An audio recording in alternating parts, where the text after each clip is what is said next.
Hello everyone, I'm your host for today's In Focus, Park Sang-mi. The UNESCO's Intergovernmental Committee for the Safeguarding of the Intangible Cultural Heritage will hold its sixth session next month in Bali, Indonesia. In light of this event, Korea is seeking to have Korea's traditional cuisine, more particularly the royal cuisine of the Joseon Dynasty, on the UNESCO's list of the Intangible Cultural Heritage of Humanity.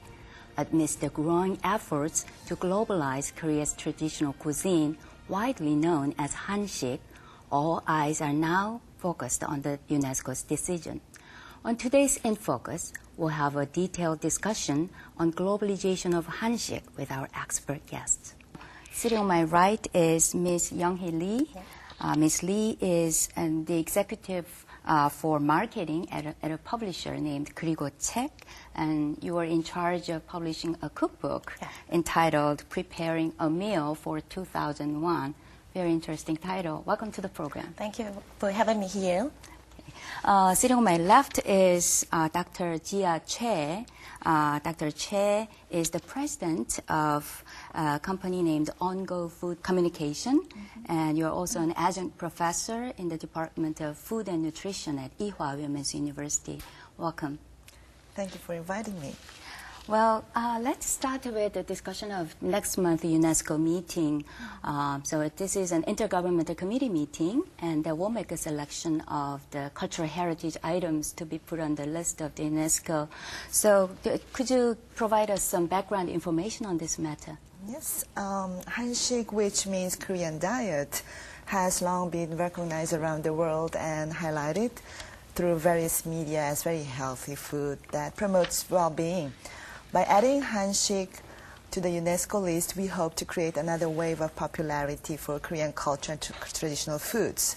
The Cultural Heritage Administration of Korea has formed a committee to develop and implement an action plan to promote Korean traditional cuisine. Specifically, they are working to add Korean royal court cuisine of Joseon Dynasty to the UNESCO Intangible Cultural Heritage list. I think after Korean royal court cuisine is added to the list, the committee will develop many strategies to promote Hanshik both in Korea and abroad. I see. Well, we all understand that the primary goal of UNESCO having such a program is not to promote any commercial benefit for the country, but nevertheless, it will definitely enhance the visibility of Korean food in the world. But I'm curious why, of so many different types of Korean food, why the royal cuisine of Joseon Dynasty? What's so particular about them? Royal cuisine of Joseon Dynasty is Korea's important intangible cultural asset number 38.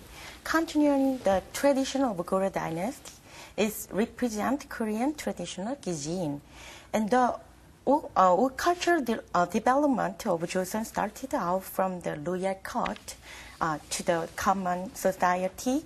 The Joseon era was the time when the food culture bloomed the most on the Korean peninsula. Therefore, the royal cuisine of Joseon Dynasty is considered the core and heart of the Hanshik tradition.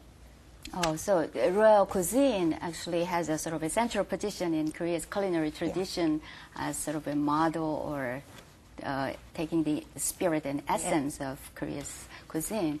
So that will be the first to go in this application process. But let me ask you a somewhat basic question. The Korean government and the private sector have been making efforts to globalize Korea's cuisine. So why is it important for us to promote the cuisine, our cuisine, to the global world? It is very important to promote our culture, cuisine, because to promote Korea culture through cuisine is actually one of the best ways to introduce our culture to visitors and also abroad, because Hanshik, Korean food, is an important part of Korean culture.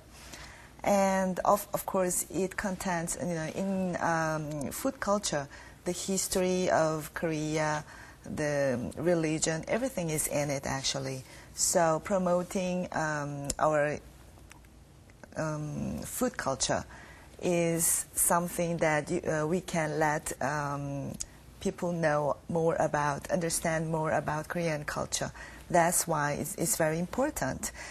And I also think the development and support of food culture can upgrade also, Korea's as a brand value, because I think Korea is still a little bit unknown compared to Japan or China.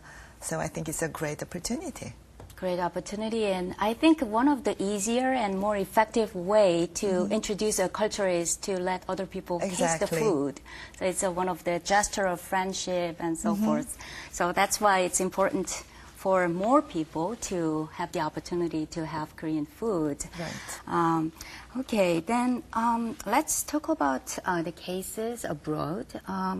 UNESCO already have listed several different culinary traditions, including the traditional food of Mexico and the Mediterranean sort of culinary tradition that actually encompass 4 different countries: Morocco, Spain, Italy, and Greece. Yes. And of course, the gastronomic meal of France. So we know that they've already been listed. Could you tell us about these cuisine? Yeah, French gastronomic meal, Mexican cuisine, and Mediterranean diet were added to UNESCO's list of intangible cultural heritage last November, becoming the first food to be included on the heritage list. Not specific dishes, but general meals of acquire the ingredient, cooking method, and eating custom add to the list, increase the global interest in eating culture. And the gastronomic meal of the French is a customary social practice for celebrating important moments in the lives of individual and groups, such as birth, wedding, birthday, and anniversary, achievement, and reunion. And it emphasizes togetherness, the pleasure of taste, and the balance between human being and the product of nature. Traditional Mexican cuisine is a mixture of Northern American native food and Spanish traditional through 300 years of colonization. It is a comprehensive cultural model comprising farming, living practice, age-old skill, culinary technique, and ancestry, community custom, and manner. How about the Mediterranean food? It seems like France and Mexico have put on their food culture on the list for somewhat different reasons, yes. Right? But it's quite remarkable that the third one, the Mediterranean cuisine, encompasses 4 different countries, which is not very usual in terms of the UNESCO's designation. What about that? Yeah, the Mediterranean diet is characterized by a nutrition model that has remained constant over time and space, consisting mainly of olive oil, in cereal, fresh, dried fruit, and vegetable, a moderated amount of fish, dairy, and meat, and many condiments and spices. So it's not just the food items, the individual items that were put on the list. It's the whole cultural paraphernalia that was surveyed comprehensively were put on the list. And we already know something about those culinary traditions, but with the UNESCO's designation, now we have a lot more detailed information on the cuisine. Yeah. So compared with those 3 culinary traditions already put on the UNESCO's list, what about Hanshik? What are the distinctive features of Korean food? This question is very hard to say in a word because there are so many. It's very different. The reason why, actually quite recently, chefs and foodies and food experts, they're really, they're starting to, show an interest in Korean food, Hanshik, because it's very unique. And in terms of nutrition, if people eat in a traditional Korean way like Hanshik, the nutritional balance is quite good, which means the ratio we say 7:3, which is 7 portions of vegetable and 3 portions of protein, which includes not only meat or meat product, it also includes soybean, like soybean paste, tofu. So the diversity we have is various. So when people see the diverse, how many different things we have on the table, everybody is they're very surprised. And also in terms of taste, Korean food is very known as spicy food, but it's not only spicy food. We have very sweet and delicious, galbijjim, and then also we have sweet and sour, and a little bit, it has a, kick, which is chogochujang. So many different things on the table, and the great thing about Hanshik is you can design your own meal. It's, in Western or other food culture, it's usually, everything is placed on the, plated on the plate, right? And you have to eat what is plated. Right. But in Korea, you design your own meal. So sometimes you can eat a little bit of rice and, lots of banchan, which is side dishes. Or sometimes you can eat, only rice, right? And also, the great thing is the temperature. I think it's very unique. In Western, the soup temperature is about 60 to 70 Celsius degree, which is warm, a little bit hot. But in Korea, we have like naengmyeon, 물냉면, which is the buckwheat noodle soup, very, very cold. It's ice cold. And we have also the doenjangjigae, which is, boiling. Yeah, it's like practically boiling. It's like volcano, right? Yeah. Very hot, super hot. So I think these are one of the things that people really appreciate and think, oh, this is why we should eat Korean food. We want to know more about Korean food. Wow, Dr. Che, you just made me hungry. Well, although we eat Korean food regularly, we don't usually think about the merit and strength of Korean cuisine. But even with those strengths and merits, Korean food is relatively less known to the world. So what progress have we made so far in globalization of Korean food? Yeah, the data from the Korean Food Foundation shows that there are over 10,000 Korean restaurants around the world. The world food market is valued at $4.4 trillion, far exceeding those of the automobile or IT industry. Globalization of Hansik would increase the number of jobs and export of Korean agriculture products. Increased recognition of Hanshik has put kimchi trends into the black and includes export of makgeolli, bibimbap, tteokbokki, and Hanshik franchises. Korean Food Foundation aims to increase the number of Korean restaurants to 40,000 and $10 billion in Korean agriculture product export by year 2017. A lot of efforts are being made, and recently the bigger companies have been involved. Yes. So although we can foresee some big growth in the future, so far it's true that it's been a bit difficult to globalize Korean food and compare it to its counterparts in some other countries like Japan, China, or some European countries. It seems like Korean food has experienced some kind of difficulty. We experienced some difficulty in globalization.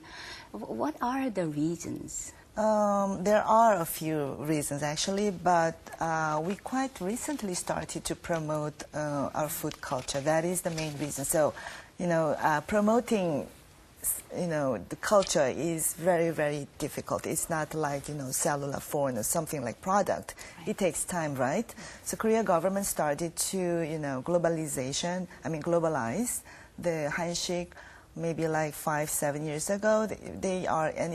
I think it's working. I don't think that it failed or it's not working. The only thing is that it takes time. We should wait. But I think we should, anyway, to promote Korean food abroad, since Korean food is still a little bit unknown, the way of eating, it's not only about the taste. Everything is a little bit unknown. We should promote in a right way and in an attractive way and very fun because, for example, for kids, when they, even, adults, when we eat Korean barbecue, they don't know how to eat. Food is not only about taste itself. Right. It's how to eat Korean food. This is something that is actually very unique and what people want to know more about. So, I like to explain.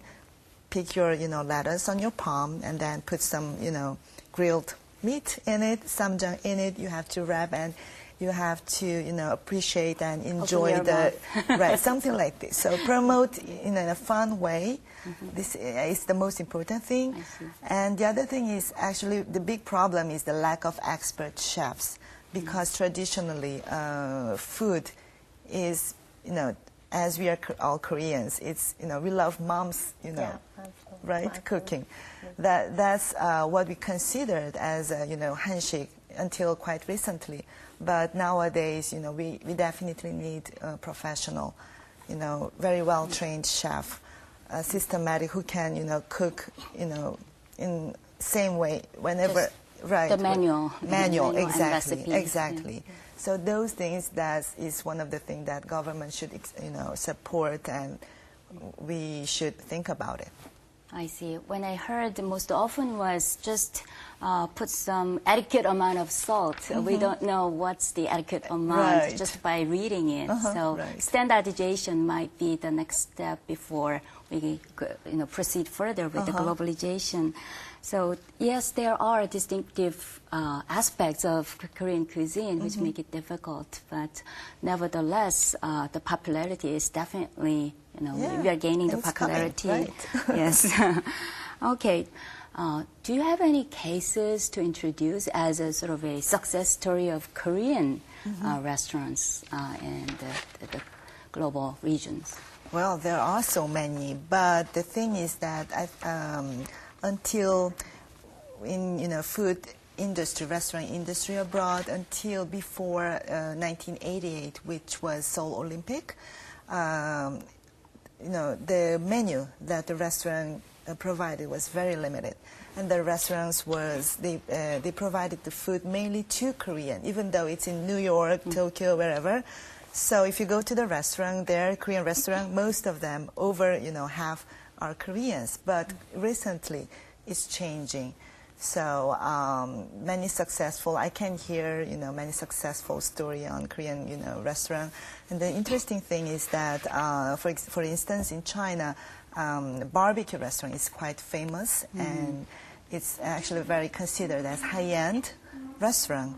So many wealthy people go there like at least once a week, and they have a great dinner, and they learn more about Korea food culture. And in Western culture, it's more about healthy food. So like vegetarian temple cuisine is becoming very popular in Paris, in New York. So the good thing is that I like, again, the diversity. So we have one of the characteristic of Korean food is we have so many different types of food. Everything is local, and even, for instance, kimchi, we have more than 150 types of kimchi. So for those who don't like spicy kimchi, let's say in the Middle Asia or European, we can provide tongchimi or pekimchi, which without the chili peppers. Right, exactly, and they love it.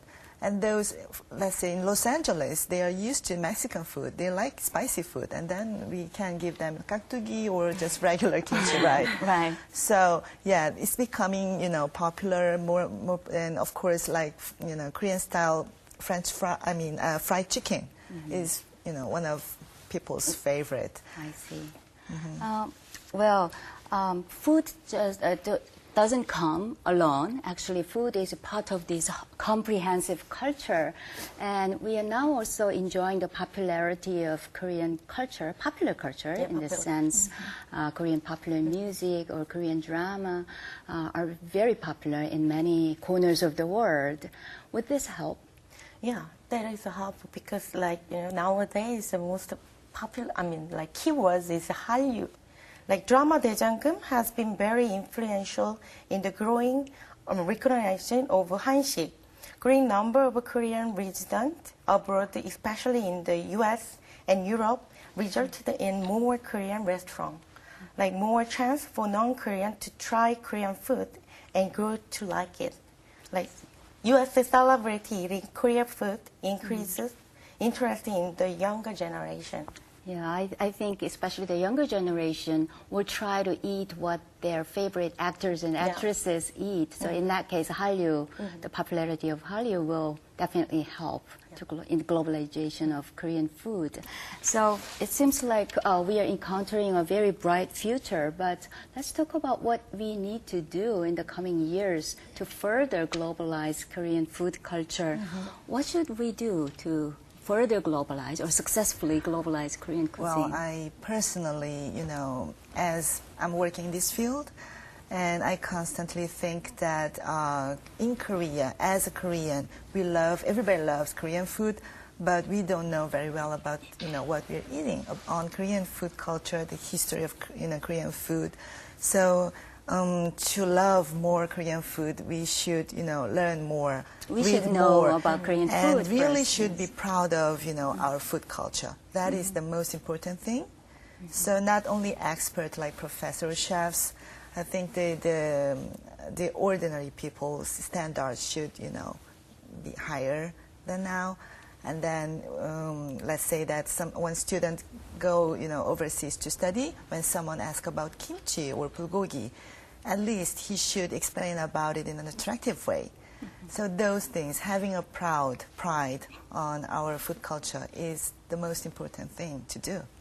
I think it's a really important message that to let the others know, we should know about Korean food first. And it's a bit sort of regrettable to see that some of the important food items in Korean culture, such as kimchi and many of these jang, which is the sauce and the paste, these are commercialized and produced industrially, so that might sort of take the unique variety of Korean food culture. So that might be sort of a warning sign for all of us. So what you're saying is we have to value our culinary tradition more before we make others to try it and enjoy it. Right. Well, I think that's about the time that we have, and I'd like to thank both of you for giving us your time and sharing your ideas and insights with us. Well, introducing Korea's great culinary tradition to others may be the best and most effective way to promote cultural understanding among different cultures, maybe crossing the cultural barriers. And it will also sort of make us recognize and appreciate the value of cultural diversity, because the all variety of culinary traditions is a good symbol of cultural diversity that we have in the whole humanity. So this will be an important step for Korea's globalization efforts in a bigger picture. Well, I guess that's all we have for today's show, and this has been Park Sang-mi for In Focus. Thank you very much for watching us.